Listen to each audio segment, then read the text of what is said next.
Sonkoyabo. Oh, yeah.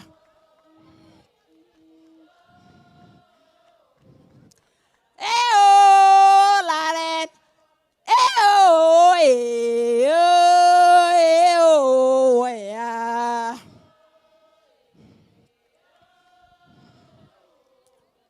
Oh, Sonkoyabo. Oh, yeah.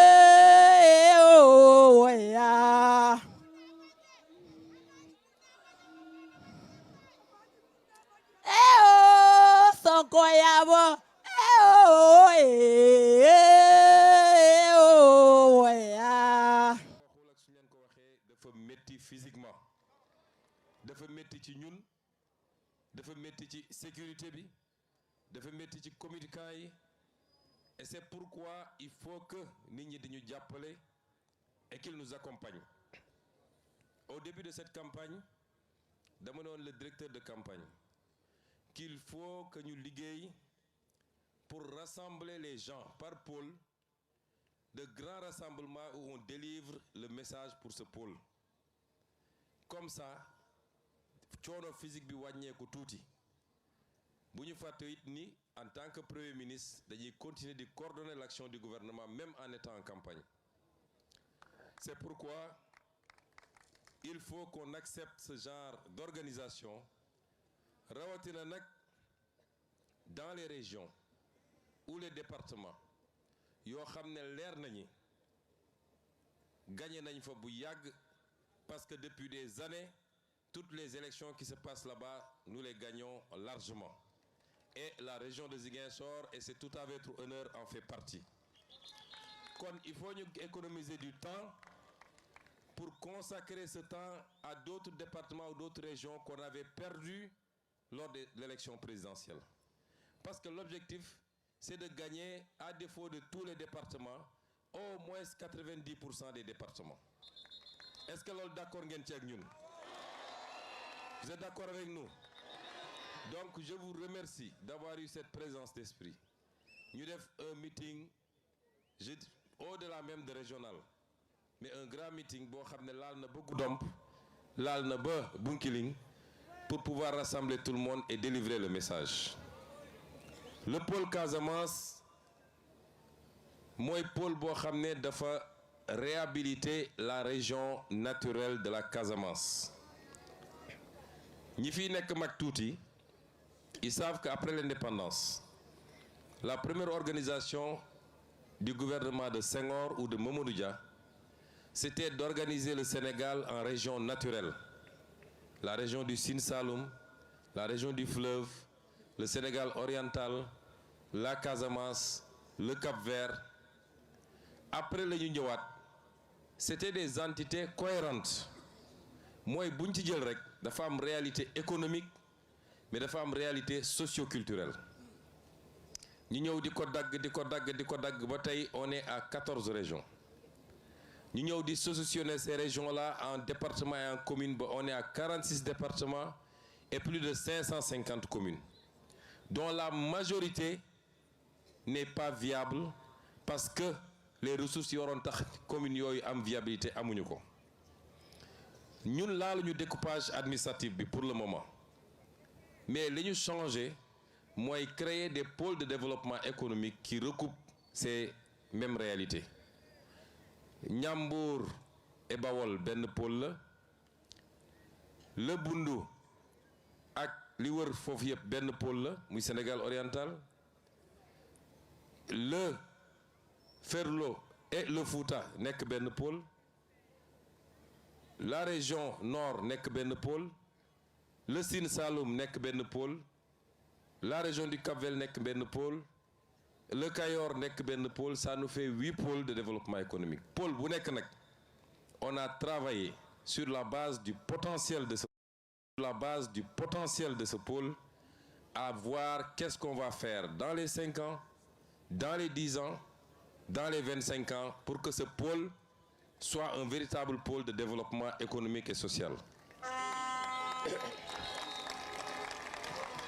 Le pôle Casamance tey booy xayma la population du pôle Casamance, la région de Kolda, la région de Sédhiou et la région de Ziguinchor, c'est 2 300 000 habitants.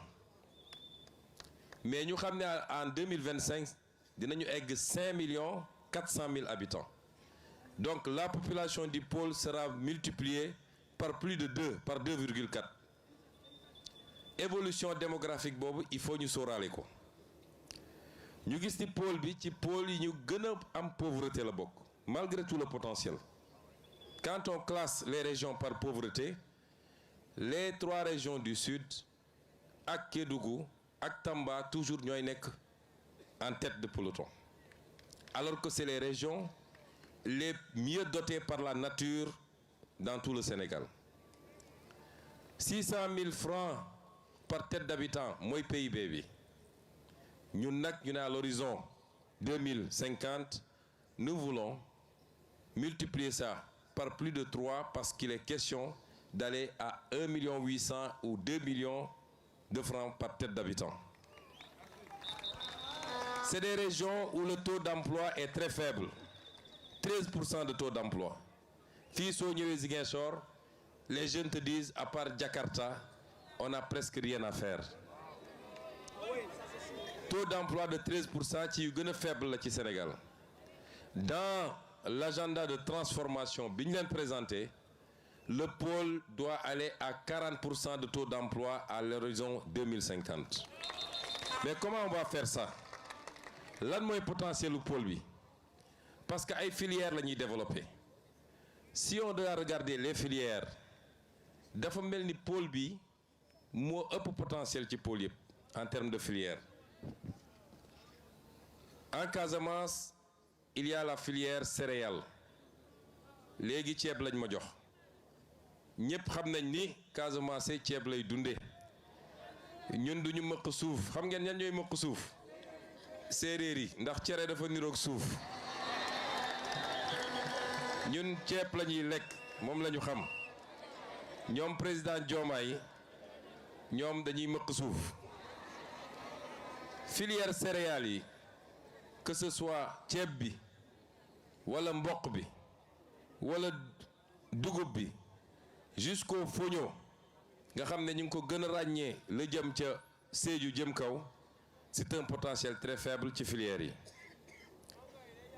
Les cultures industrielles muy gerte bi ñëpp xam nañ ni fii ci bassin arachidier lañ ko mënon tuddé dañuy bassin arachidier bi dañ koy féetale Sine ak Saloum ak Bawol waaye li tax ñu defoon fi usine Sonacos c'est parce qu'on produit beaucoup d'arachide. Région de Ziguinchor, région de Sédhiou, région de Kolda. Dès qu'on est arrivé, mission bi ñu assigné le directeur de la Sonacos, moi il faut que l'usine de la Sonacos démarre le plus rapidement possible, te démarrer cette année. Mais am na aussi filière bu am solo fi moy kuuku bi moy pour que ñi muy dégg yépp xam moy saalu darkase, c'est comme ça qu'on l'appelle ailleurs. Fi on produit plus de 120 000 tonnes suma juumul ci noix d'acajou. Saison noix d'acajou ñi fu bëri ñi fi nekk dañuy dem for kuuku bi mais fan la kuuku bi di dem indien ñoo koy jël exporter ko transformer ko seen dëkk dem jaayi ko Europe 4 fois 5 fois plus cher.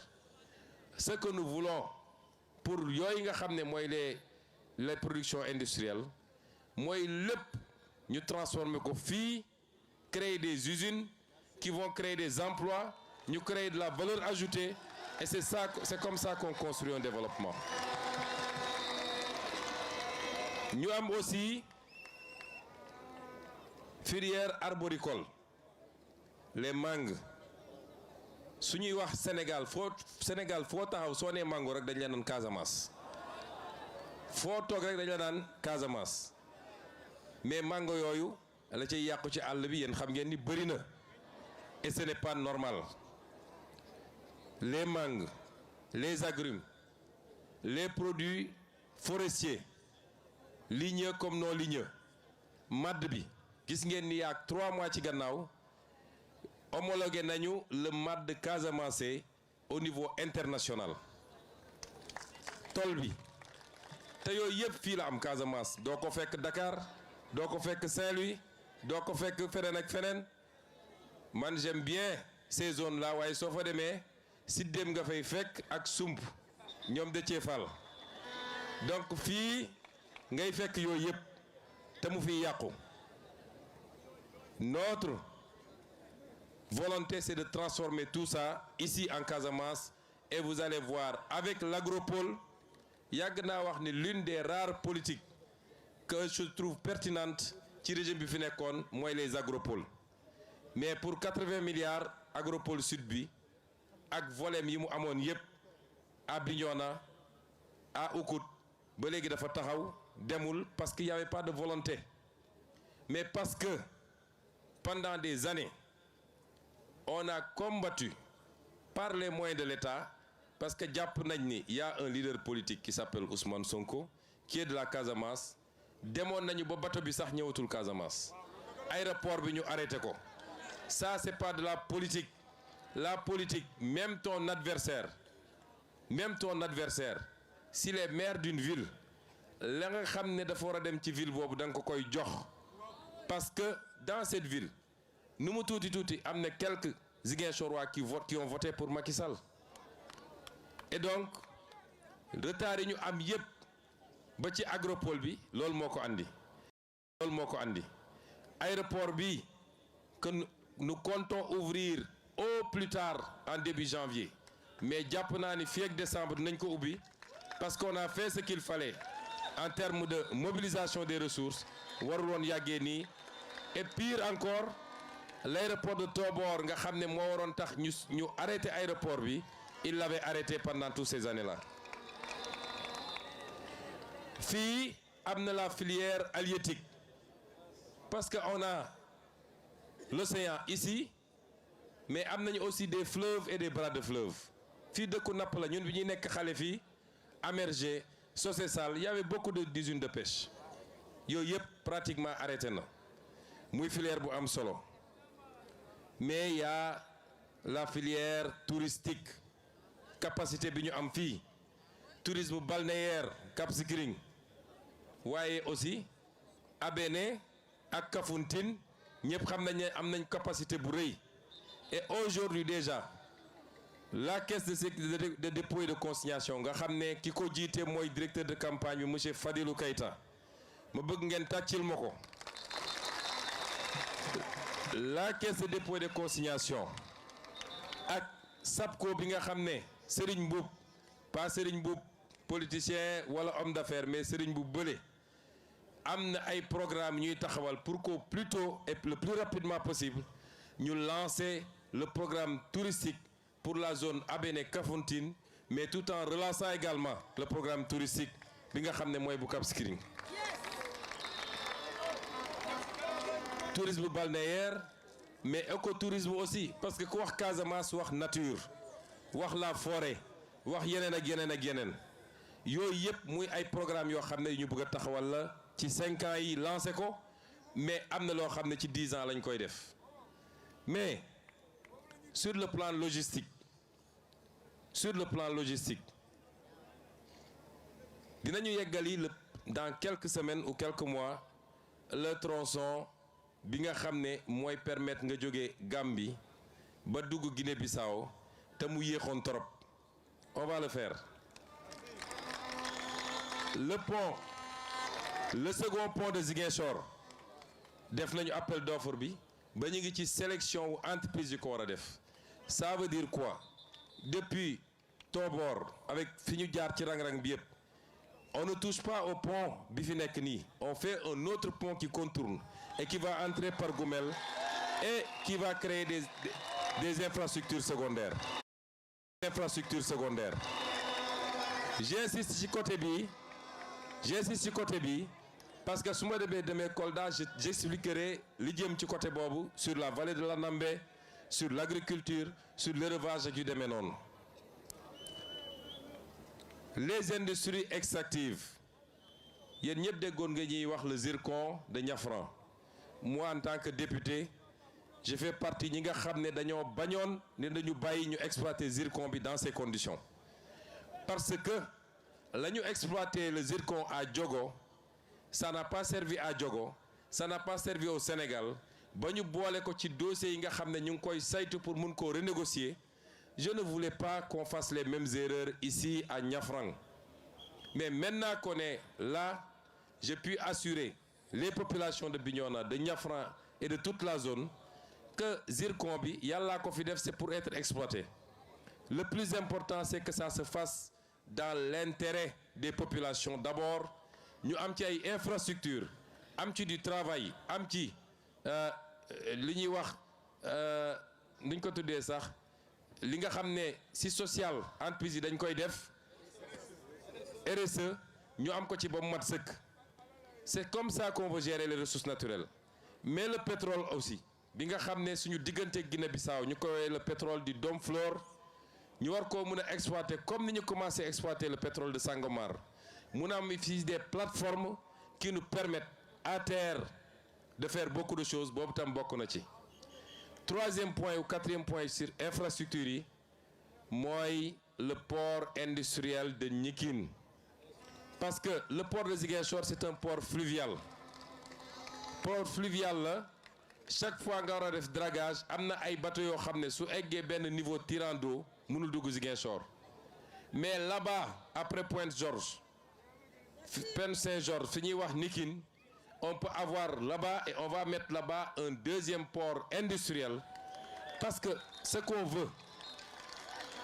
veut avec les pôles frontaliers mooy les pôles frontaliers dafa war a doon des points d'éclosion pour pouvoir capter les économies des pays environnants. Mine, la paix c'est quelque chose qu'on construit mais même boo demee ba am paix la guerre laisse toujours des séquelles mun nga pare ba am jàmm des années plus tard les gens vont continuer à sauter sur des mines nous ne voulons plus que des gens sautent sur des mines et c'est pourquoi le programme de déminage humanitaire qu'on n'a jamais arrêté mais qu'on va accélérer à partir du début 2025 pour que aucun centimètre carré de la Casamance ñu bañ fa bàyyi une mine qui peut nuire à une personne ou à une bête loolu yëpp dañ koy régler définitivement.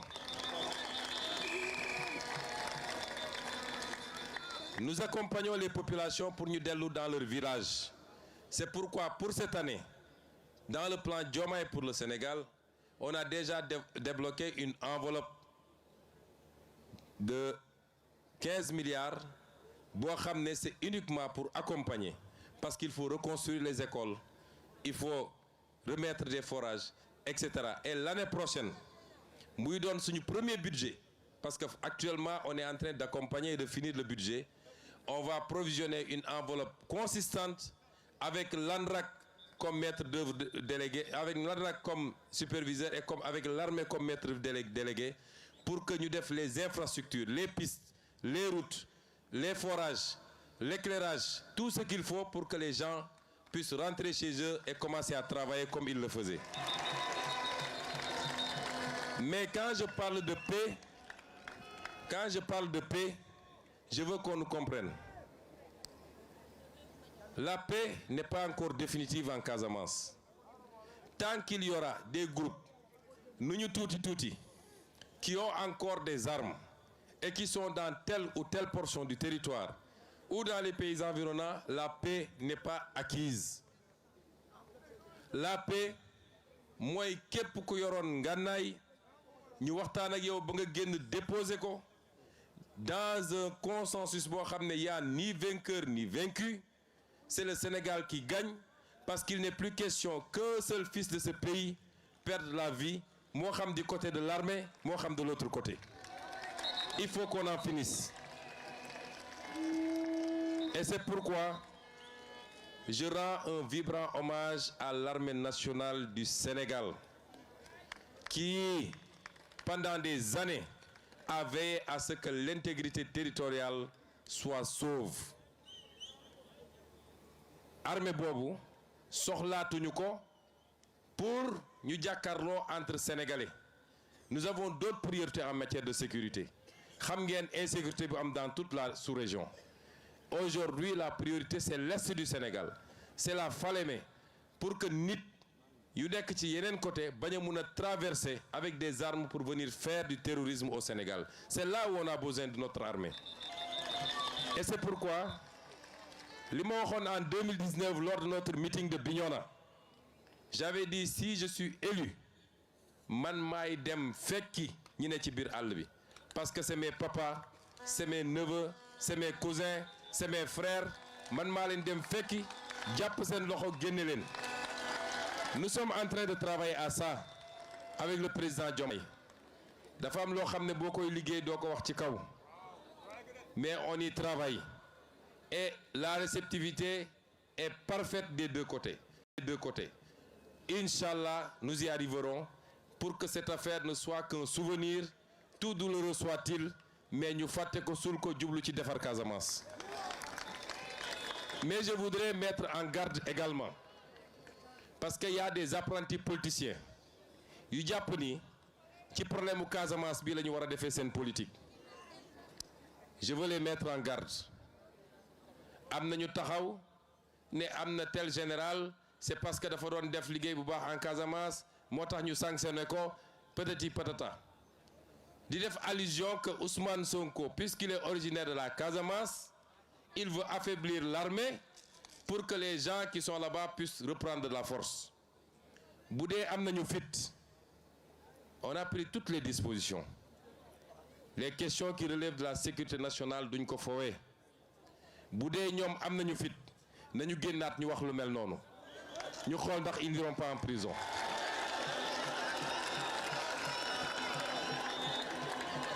Fii kenn sanctionné wu fi un général wala un militaire parce qu'il combattait la rébellion.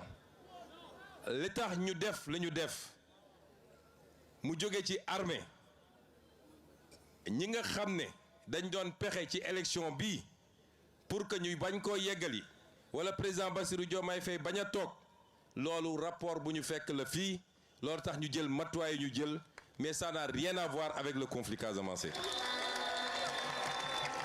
Il faut que les gens reviennent à la raison. Combattre un adversaire, pas traiter de tous les noms. Moi, je suis la preuve vivante que le Sénégal est un et indivisible.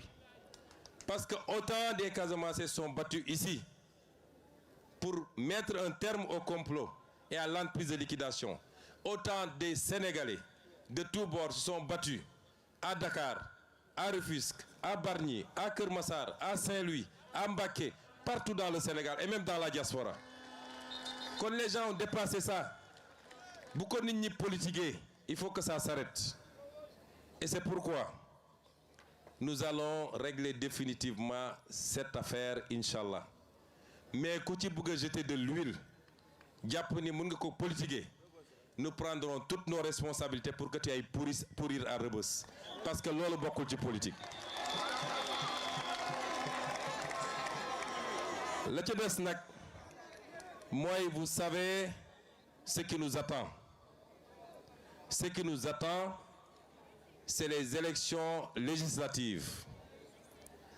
Je vous avais présenté des candidats. Est-ce que Guy Marius Sagna a été un bon député? Est-ce qu'il a été un bon député au Sénégal? Est-ce qu'il a été un bon député à la CEDEAO? Est-ce que si vous aviez voté à 40% pour lui, est-ce que vous n'allez pas voter à 100% pour lui cette année? Est-ce que Mme Oulimata Sidibé n'a pas été une bonne députée? Est-ce qu'elle ne vous a pas bien représenté? Est-ce que M. Bakary Diédhiou n'a pas été un bon député? Est-ce que Alphonse Sambou a été un bon député? Quand on vous avait présenté des députés, vous avez voté pour eux. Ils ont été à la hauteur. Mandabi, Yegoul, 2 ans la ñu def. On les a reconduits parce qu'on sait qu'ils vont dignement représenter la région, mais ils vont dignement représenter le Sénégal, au Sénégal et hors du Sénégal. Nyanche Yoko aussi, pour qu'ils viennent compléter. Que ce soit ma jumelle Ousmane, Walla Awa, je ne doute pas qu'elles seront d'excellentes députées qui représenteront la région à l'Assemblée nationale. Mais l'enjeu dépasse ça. Quelqu'un l'a dit ici. Dafa am des acteurs politiques. Pendant des décennies, on leur a confié ce pays. Ils l'ont mis dans un gouffre. Ils ont pillé le pays. Ils ont ruiné le pays. Ils ont préféré les intérêts étrangers aux intérêts sénégalais. Nous, seulement ils ont perdu l'élection. Mais si nous gagnons l'élection, leur score sera tellement ridicule que pour une élection, nous réclamer le suffrage des Sénégalais. Et c'est pourquoi il faut sortir massivement voter. Massivement, c'est important. Nous voulons avoir ici à Ziguinchor, parce que nous avons fixé à 70%, parce que nous avons fait. Mais filles, je veux minimum 90 à 95%. Dans toute la région, nous voulons au moins 90 à 95%. Est-ce que vous me garantissez ça? Comme l'enjeu élection, et si nous avons fait, on aura donné au président Diomaye les moyens de gouverner. On m'aura donné, moi en tant que Premier ministre du Sénégal, les moyens de dérouler le programme. En ce moment, tout ce que j'ai lu ici, dans 4 ans et demi, nous aurons des petites élections. Je reviendrai ici et je vous dirai, est-ce qu'il y a un solo ou pas, et vous apprécierez.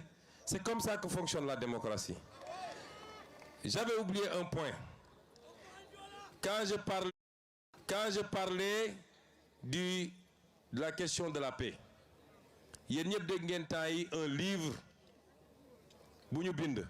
c'est une Française qui a écrit ça. On en a discuté avec le président Diomaye. Ce livre-là, personne n'en fera la promotion ici au Sénégal. Si cette Française veut écrire, elle n'a qu'à aller écrire sur la Corse qui demande son indépendance à la France. Elle n'a qu'à aller écrire sur la Nouvelle-Calédonie qui réclame son indépendance. Mais elle n'a pas à écrire sur le Sénégal. Et je veux dire à la France, je ne sais pas qu'est-ce qu'il y a derrière cette affaire. Parce que la France avait témoigné dans les années 90 avec Jacques Charpy en clarifiant la question de l'appartenance totale et intégrante de la Casamance au Sénégal. Maintenant qu'il y a un régime, comme je l'ai toujours dit, qui n'est pas anti-français, qui est pro-sénégalais, simplement. Un régime qui dit nous voulons notre souveraineté. Nous n'accepterons plus d'être des valets de qui que ce soit. On nous sort un livre et puisqu'ils ne peuvent pas revenir sur leur témoignage, ils ne peuvent plus parler d'indépendance, ils glissent sur la notion d'autonomie.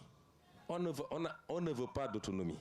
Ce n'est pas ça la question. Nous sommes un État unitaire du nord au sud, de l'est à l'ouest. Les mêmes réalités vont s'appliquer sur chaque portion du territoire national.